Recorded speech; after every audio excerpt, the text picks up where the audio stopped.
বিভিন্ন যে টেনশন আমার বাড়ির ভেতরে বা আমার নিজের ভেতরে, সেটাকে কি করে কমানো যায়, তার একটা কাউন্সিলিং বা তার একটা বসে কারোর সঙ্গে কথা বলতে হবে যে এই টেনশনটা আমি কি করে কম করতে পারবো। আজকে এইটুকু সময় হয়তো বলতে পারবো না, যাই হোক, তো টেনশনটাকে কম করতে হবে। আর তার সঙ্গে সঙ্গে বদহজম বা অতিরিক্ত খাবার, যেটা কিনা আমার ওই রক্তের রাস্তাগুলোকে যাতে বন্ধ না করে দেয়, আমার ফ্যাট বা আমার কোলেস্টেরল, তাহলে আমার রক্তটা কি হবে, স্মুথলি যেতে পারবে, আসতে পারবে, তখন আমার শরীরে কিন্তু প্রেশার বাড়বে না। বুঝতে পেরেছি sir, stress free lifestyle lead করার কথা পরামর্শ দিচ্ছেন। দুটো ফোন আছে। হ্যালো, নমস্কার।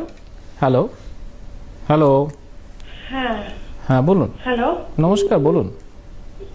হ্যাঁ নমস্কার স্যার, আমার বলবো কি? হ্যাঁ হ্যাঁ, আমরা শুনতে পাচ্ছি, বলুন। হ্যাঁ, আমার দুটো বাচ্চা আছে, একটা 3 বছর, একটা 6 বছর। ওরা বাইরের খাবার খুব একটা খায় না, কিন্তু ওদের পেটের সমস্যা প্রায় চলতেই থাকে। আর দুধ জাতীয় খাবারে ওদের একটু সমস্যা হয়। তা বাড়িতেই ওদের কি ধরনের খাবার দেব, যেমন ওদের রোজই স্কুলে টিফিনের প্রয়োজন হয়। ভালো প্রশ্ন করেছেন এবং খাবারের অভ্যাস করলে ভালো হয়। খুব ভালো প্রশ্ন করেছেন। শিশুদের নিয়ে আমরা একটা আসছি। হ্যাঁ, আরেকটা ফোন আছে। হ্যালো, নমস্কার। হ্যালো, নমস্কার। হ্যাঁ বলুন, শুনতে পাচ্ছি, বলুন। হ্যাঁ বলছি, আমাদের মেয়েটার বয়স 6 বছর, স্বাভাবিক খাচ্ছে, স্বাভাবিক যেরকম খাওয়া দাওয়া করে সেরকমই খাচ্ছে, কিন্তু পায়খানাটা পরিষ্কার